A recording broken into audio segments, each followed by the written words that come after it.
Bonjour les jardiniers, bonjour les jardinières. Ce que je vous propose, c'est de papoter sur le jardin. Que faire au potager cette fin d'août? Le jardinier ou la jardinière se perd souvent entre les techniques d'association ou de rotation des légumes feuilles, des légumes racines, des légumes fleurs ou des légumes fruits. Pour faciliter le regroupement des légumes, pourquoi ne pas le faire par plat gastronomique? Voici les espaces gastronomiques composés de plantes qui s'associent bien, avec des exigences culturelles identiques et dont la rotation est facile.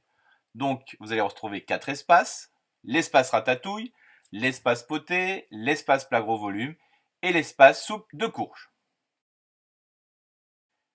Qu'est-ce qui se passe dans les espaces gastronomiques cette fin d'août? L'espace ratatouille regroupe les légumes fruits du soleil que sont les tomates, les aubergines, les poivrons ou les courgettes. L'ail, l'oignon, l'échalote sont cultivés en bordure de cet espace. Les tomates ont pris du retard, surtout celles cultivées sous tonnelle ou tunnel. Comme l'année dernière, les températures extrêmes ont freiné la mise à fruit et surtout le mûrissement.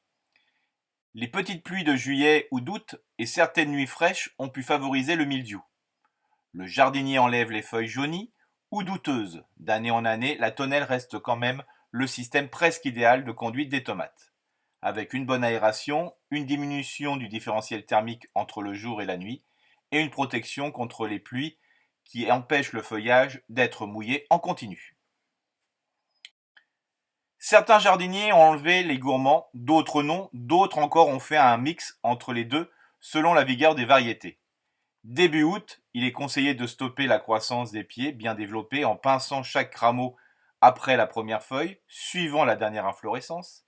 Et à partir du 15 août, le jardinier peut laisser faire pour favoriser les productions automnales. Les pieds d'aubergine et de poivron sont palissés pour éviter la casse, car les rameaux sont vraiment très fragiles. Les premiers pieds de courgettes produisent encore, les nouveaux semés en juin-juillet prennent la relève. Cette année, les courgettes ont pu avoir de gros soucis de production, avec beaucoup de fleurs mâles et peu de fleurs femelles, des fécondations imparfaites.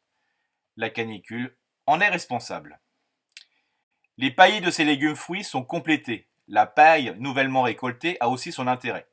Ne pas oublier que le déchet du moment est toujours le meilleur. Un arrosage est nécessaire tous les 2 jours en l'absence de pluie et de paillage. 1 à 2 par semaine suffisent si les paillis sont épais et si le sol est riche en matière organique, et en particulier d'humus. En cas de mildiou, les feuilles attaquées sont supprimées au couteau. Une pulvérisation de bicarbonate de soude, 5 g par litre d'eau plus du savon noir, bloque cette maladie. Attention, son pouvoir asséchant peut affecter les fleurs. Il faut les protéger avec un carton lors de la pulvérisation. Maintenant, je vais vous parler de l'espace poté. Alors cet espace donne la part belle aux carottes, aux céleri raves, aux choux, aux poireaux, aux panais, aux navets. Fin août, ces légumes sont en pleine pousse et sont récoltés à besoin. Les poireaux d'hiver sont encore plantés fin août. Pour limiter les invasions d'insectes nuisibles, des paillis odorants, avec par exemple des gourmands de tomates, du broyat de mélicitronnelle, de sauge ou de lavande, sont déposés entre les rangs jusqu'en septembre. Cette pratique est insectifuge et non insecticide. Les céleri raves, très gourmands en nutriments en eau, réclament paillis et compost. Leurs feuilles de la base sont arrachées et servent de paillis dans les rangs des poireaux. Concernant l'espace plat gros volume, celui-ci se compose de fèves, de haricots, nains ou rames, de pois, de petits pois ou de pommes de terre. Les petits pois ont été récoltés, ainsi que les fèves, en juin ou en juillet. Les déchets réduits à la cisaille ont été épandus dans l'espace ratatouille ou laissés sur place. Les haricots nains et arames produisent jusqu'en octobre. Les derniers semis ont été faits la première quinzaine d'août. Les pieds ayant produit sont cisaillés sur place. Leur emplacement sert aux plantations de salades d'automne ou d'hiver, ou bien sûr des choux à feuilles ou à fleurs. Les pommes de terre sont récoltées, puis l'espace est semé de navets d'hiver ou est planté de salades. Les fans de pommes de terre sont cisaillés et laissés sur place ou compostés à chaud avec les dernières tontes de gazon. Le quatrième, l'espace soupe de courge. Alors celui-ci peut être ajouté aux autres espaces. Il est composé de légumes fruits ou de la famille des cucurbitacées. Dans la rotation, il est avant l'espace ratatouille. L'idéal est de ne pas prévoir cet espace dans la rotation et de le créer en dehors du potager. Fin août, il est laissé tel quel. Les courges, en majorité coureuses, se développent très rapidement. Les rameaux peuvent être pincés à la 4e ou 5e feuille après un fouis. D'une année sur l'autre, les 4 espaces tournent, ce qu'on appelle la technique de rotation. À savoir, l'espace ratatouille deviendra l'espace poté, et ainsi de suite. Comme l'espace ratatouille ou soupe de courge est composé de légumes fruits, ils peuvent ne pas rentrer dans la rotation. Pourquoi ? Tous les ans, ces espaces sont amendés généreusement en matière organique. Les stocks de nutriments sont ainsi reconstitués. Bien entendu, le jardinier optimise les zones vides avec des semis de radis, des plantations de salade ou d'autres plantes à pousse rapide. Semis ou plants bouchent les trous. Les plantes salades peuvent être protégées des oiseaux par un grillage. Les zones vides peuvent aussi être paillées avec des déchets verts du moment. Qu'est-ce qui se passe dans les autres espaces, excepté les espaces gastronomiques? Alors vous avez l'espace compostage, alors celui-ci est vraiment obligatoire. En fonction de la surface du potager et des déchets verts produits, le jardinier choisit le compostage en tas, en bac ou les deux à la fois. Comme beaucoup de déchets verts du potager sont utilisés directement sous forme de paillis, 2 bacs sont souvent bien suffisants. On mettra un bac d'accumulation et un autre bac de maturation. On peut mettre aussi un espace de fleurs. Alors ça, c'est vraiment important pour favoriser la biodiversité au jardin. Il attire les auxiliaires qui vont se nourrir des ravageurs et qui vont favoriser la pollinisation.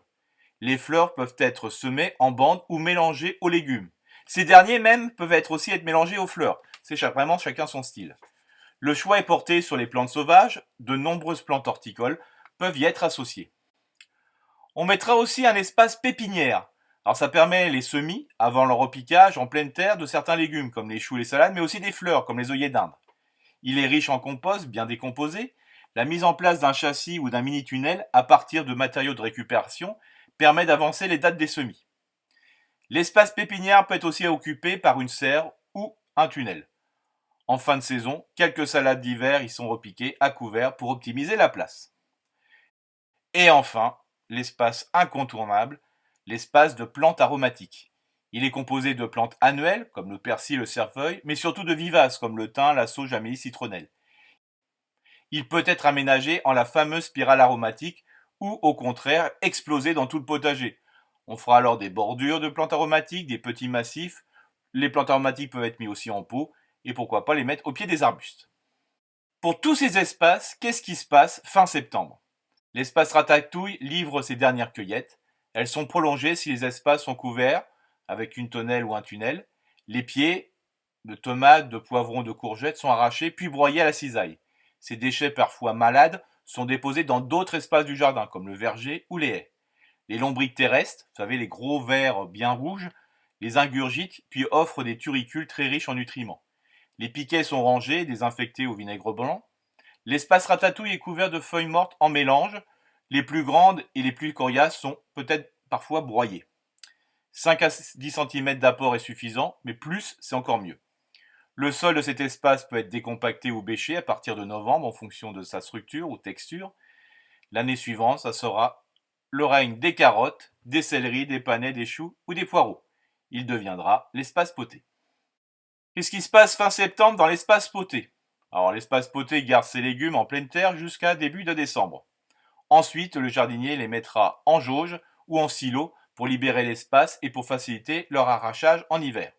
Un paillis de déchets verts, composé de tonte sur 1 cm ou du broyat de branches, puis de feuilles mortes, est déposé sur le rang et sur les espaces libérés.